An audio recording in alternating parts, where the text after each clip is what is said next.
My name is Marta Reyes, and I stayed silent the whole trial. Not because I had nothing to say, but because no one in that courtroom would have believed me anyway. Not when every face I once trusted had taken their place on the other side. It wasn't supposed to be like this.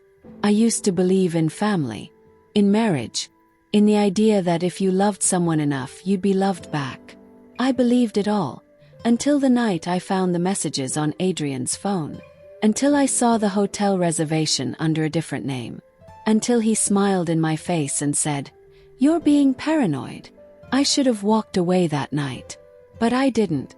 I fought, begged, for our daughter, for the home we built, for the family I thought we were. And he punished me for it, quietly, cruelly, and systematically. When I finally did leave, he made sure I left with nothing but my silence. Now here I was in courtroom 3B, sitting across from the man I once called my husband, and beside him our teenage daughter Camila. My Camila, my heartbeat. She wouldn't look at me, not even once. The downfall began on a Tuesday. I remember because it was lasagna night. Camila had just turned 15 and had started pulling away from me. Adrian said it was just the age. But deep down I felt something else. A distance I couldn't explain. That evening Adrian was late. I heard his keys in the door just before midnight. He reeked of expensive cologne and cheap wine. "I had a work dinner," he said, loosening his tie. "With perfume on your collar." He rolled his eyes. "God, Marta. Again." We didn't speak the rest of the night. He slept facing the wall. That was the beginning of the unraveling. The months that followed were filled with cold shoulders, missing credit card statements, and phone calls he'd take outside. And the strange behavior didn't stop with him. Camila grew more secretive too. She started defending him every time we argued. "He's just tired, Mom. Stop nagging him." The betrayal didn't happen all at once. It was a slow erosion. And by the time I realized how deep it went, the ground was already gone beneath my feet. "Ms. Reyes, please rise," the bailiff announced. I stood, smoothed my blazer, and stared straight ahead. The judge was stern and formal. "We are gathered for the final custody hearing in the case of Reyes versus Reyes. The plaintiff, Mr. Adrian Reyes, will begin with opening statements." Adrian's lawyer stood. Tall, polished, silver-haired. The kind of man who charged by the minute and made you feel it in your bones. "We are here today because my client, Mr. Reyes, fears for the emotional and psychological well-being of his daughter. Since the separation, he has grown increasingly concerned by the erratic behavior of the respondent, Mrs. Marta Reyes." I didn't flinch. Not when he said I was unstable. Not when he implied I had a history of emotional neglect. Not even when he claimed Camila had cried herself to sleep from fear after visiting me. All of them. But it was hard to fight back when the people repeating them looked like family. Sabrina Reyes always hated me. From the very beginning. I was too plain, too quiet, too soft for her brother. She made it no secret at every holiday dinner, every birthday toast. And now she was in court, freshly blown-out hair and crocodile tears in her eyes. "I love my niece," she sobbed.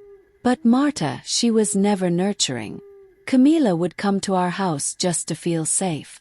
"Do you have any proof of this alleged emotional neglect?" my lawyer asked. She would tell me things. Private things. I can't just sit here and let this continue. Marta needs help. Not custody." My lawyer didn't even flinch. Then came Marlene. I hadn't spoken to her in over a year. She was the godmother to my child. We used to spend hours drinking wine on my porch, swapping stories about our marriages and motherhood. Then one day she stopped returning my calls. And now here she was, testifying for Adrian. "I don't want to take sides," she began, hands folded. "But I did witness some disturbing things.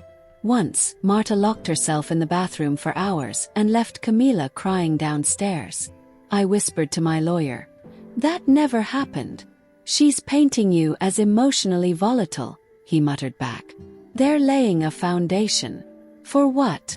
"You'll see." This was the hardest one. Camila looked older than I remembered. Her once curly hair was straightened. She wore her father's cold expression. "Camila," the judge said kindly, "do you feel safe with both parents?" She hesitated. "I feel safer with Dad." The words cut like glass. I wanted to scream, cry, to run to her and say, "What did he do to you? What did he tell you?" But I stayed still. "Can you tell the court why you feel that way?" the judge asked. "He doesn't make me feel guilty. He doesn't yell or slam things. I never slammed anything. I never once raised my voice at her. But I knew what had happened. Adrian had done the one thing I never expected. He turned her against me. And it worked." During recess, my lawyer, Mr. Caleb Hughes, a sharp, quiet man with a reputation for never showing his cards too early, leaned in close. "I need you to trust me," he said. "I do." He slid a small flash drive into his folder and tapped it once. "Tomorrow. We flipped the case tomorrow." I looked at him, confused. "What's on it?" He didn't answer. He just smiled. "Stay silent. Just one more day." And so I did. Even as they humiliated me. Even as they tried to destroy the only bond that ever mattered to me. Even as my own daughter stared through me like I was invisible. I held the line. Because Caleb had a plan. The next morning, the courtroom felt colder. Maybe it was the rain tapping against the windows. Maybe it was the way Adrian smirked at me as I entered, like he'd already won. Or maybe it was because I hadn't seen my daughter smile in over a year. The bailiff called the court to order. "All rise for the Honorable Judge Renata Bloom." We stood. Caleb, calm as ever, adjusted his glasses and stood beside me like a quiet storm waiting to hit land. He didn't bring papers. He brought the flash drive. Caleb rose. "Your Honor, we would like to cross-examine the previous witnesses before we call our own." The judge nodded. "Proceed." He walked slowly towards Sabrina, Adrian's sister. "You testified that Camila came to your house to feel safe. How often did that happen?" "Many times," she said. "Could you specify?" "Once a week." "Twice?" "Well, not exactly that often. Once a month. Sometimes. When Adrian brought her over." "And what was Marta doing during these visits?" I don't know." "You don't know, but you claimed Marta was emotionally negligent during those times. Is that correct?" Sabrina blinked. "Objection," Adrian's lawyer barked. "Argumentative. Sustained." But the damage was done. The seed of doubt was planted. Next came Marlene. Caleb approached like a surgeon, careful, calculated. "You stated that Marta locked herself in the bathroom for hours. When exactly did this occur?" "I don't remember the exact date. Month. I can't recall." "Were you in the house at the time?" "No. Camila told me." "So your entire testimony is based on hearsay from a 15-year-old child during a divorce?" Camila was crying. I believed her. No further questions. When Camila took the stand again for a second round of questioning, Caleb was gentle. He didn't interrogate. He simply asked, "Camila, do you remember a birthday party at the Botanical Garden 3 years ago?" She nodded. "Yes. You were turning 12. Who planned the party?" "My mom." "And who stayed the whole day, even after the rain started?" She hesitated. "My mom." "And who told you the story about the caterpillars and the butterflies, when you got scared of bugs in the greenhouse?" Camila's voice cracked. "My mom." Flicker. Crack. But it disappeared quickly. She looked away. Caleb thanked her and sat down. It was time. Caleb stood again. "Your Honor, the defense would like to submit new evidence. A digital audio file recovered from a deleted voicemail, authenticated and time-stamped." Adrian's lawyer scoffed. "A voicemail? Your Honor, this is absurd." Judge Bloom held up a hand. "Let him proceed." Caleb walked over to the media console and inserted the flash drive. Then he turned to the judge. The following voicemail was left on the phone of Mrs. Marta Reyes approximately 8 months ago. We ask the court to listen in full. He pressed play. Adrian's voice filled the courtroom. Laughing. Don't worry, she's not going to fight this. Marta doesn't have it in her. She's too proud to beg. The therapist. Already convinced she's unstable. I even had Camila write down some stuff. I'll read it in court if I have to. No one will question a daughter's words. Pause. Sabrina's in. Marlene too. They'll say what they need to say. I've got them. We make her look crazy, she loses custody. Then I'm free. Snort of laughter. It's too easy. Silence followed. Dead silence.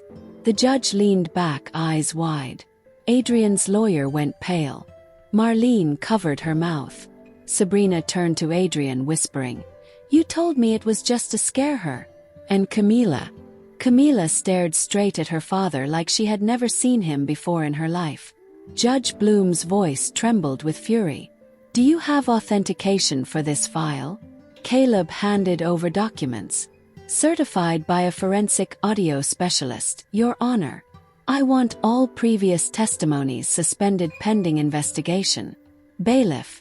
"Escort Mr. Adrian Reyes into temporary holding until we determine whether obstruction of justice and witness tampering charges are warranted." Adrian stood suddenly small. "Wait. This isn't fair. That voicemail wasn't supposed to." He stopped himself. The entire courtroom watched him unravel. Camila looked like someone had pulled the floor out from under her. After the session adjourned for the day, I stepped into the hallway, my knees weak but my spine finally upright. I had stayed silent.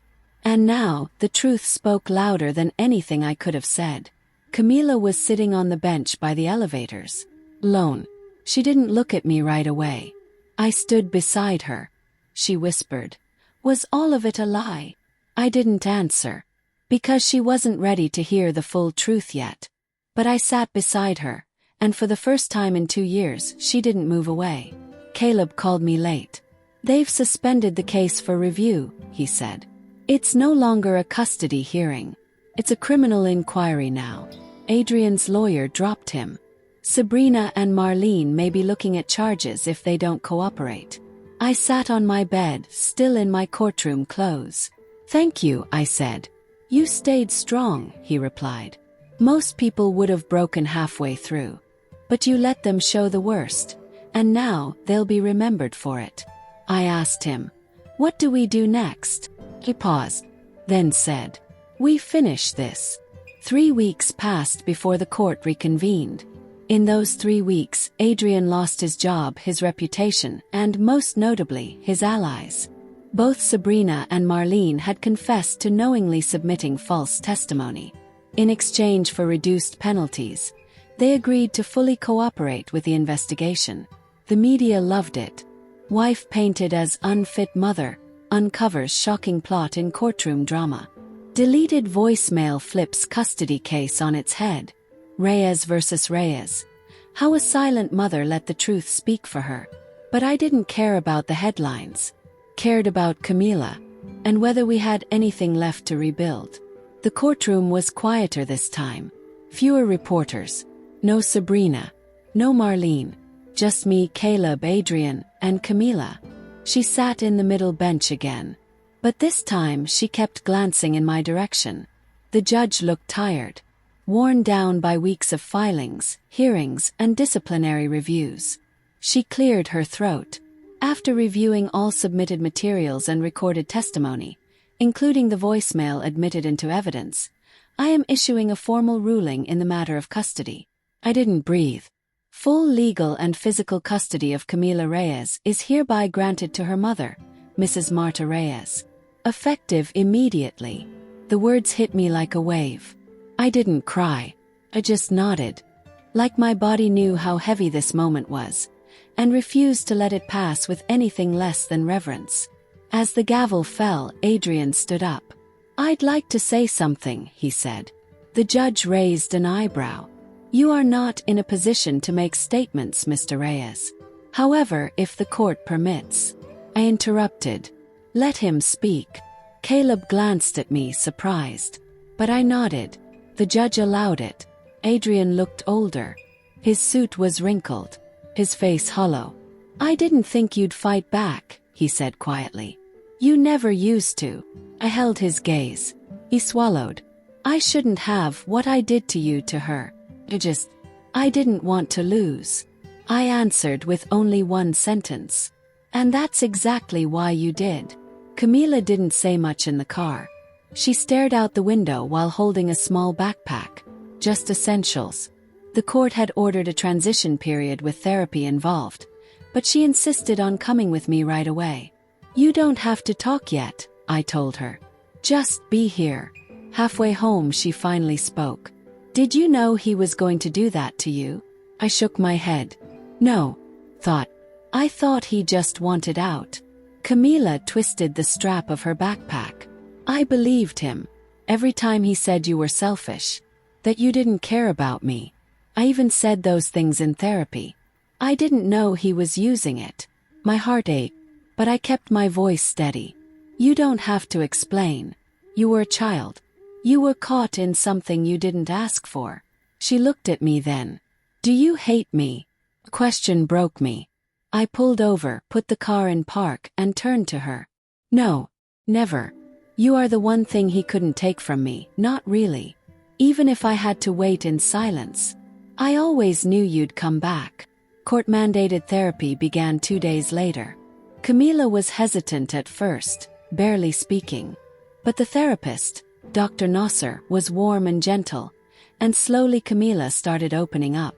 During one session she admitted. "He said if I stayed with him, he'd pay for my school. He said Mom would ruin everything. I didn't want to believe it, but I was scared." Later, in private, Dr. Nasser turned to me. "You did something rare, Marta. Most parents try to fight the manipulation by pulling harder. You waited. That takes strength." He nodded. But I didn't feel strong. I felt like someone who had survived a storm by clinging to one small, unshakable truth. My daughter would one day see me again. Camila stood on stage, reading from a note card. It was the school's end-of-year assembly. She'd been asked to give a speech about resilience. Her voice was clear, her eyes scanning the audience. "I want to talk about silence," she said. "Sometimes we think silence means weakness, that staying quiet means giving up. But I watched someone stay silent when everyone around her screamed lies. And in the end, her silence told the truth louder than anyone else ever could." I paused. "And I'm proud to call her my mom." Applause. My hands trembled. But not from sadness. From gratitude. It was Camila's idea. She wanted to visit her father. He was serving a sentence for obstruction, tampering with evidence, and perjury, reduced due to plea agreements and first offenses. Still, prison is prison. I waited in the car. Camila walked in alone. When she returned, I asked gently, "How was it?" He shrugged. He said sorry. Said he misses me. But, I told him I don't miss lies. And I don't miss being scared. He nodded. She leaned her head on my shoulder as we drove away. One evening I replayed the voicemail. Not because I needed to hear Adrian again, but because I needed to remember what survival sounds like. Doesn't sound like screaming. Doesn't sound like revenge. Sounds like quiet determination. Like breathing through humiliation. Like refusing to give someone else the power to define you. I stayed silent in that courtroom. But not because I was afraid. Because sometimes the loudest thing a woman can do is let the truth speak for her. Dear viewers, thank you for watching. If you like this story, please subscribe to our channel to receive more stories every day. Share with us what you think of this story and tell us where you're watching from.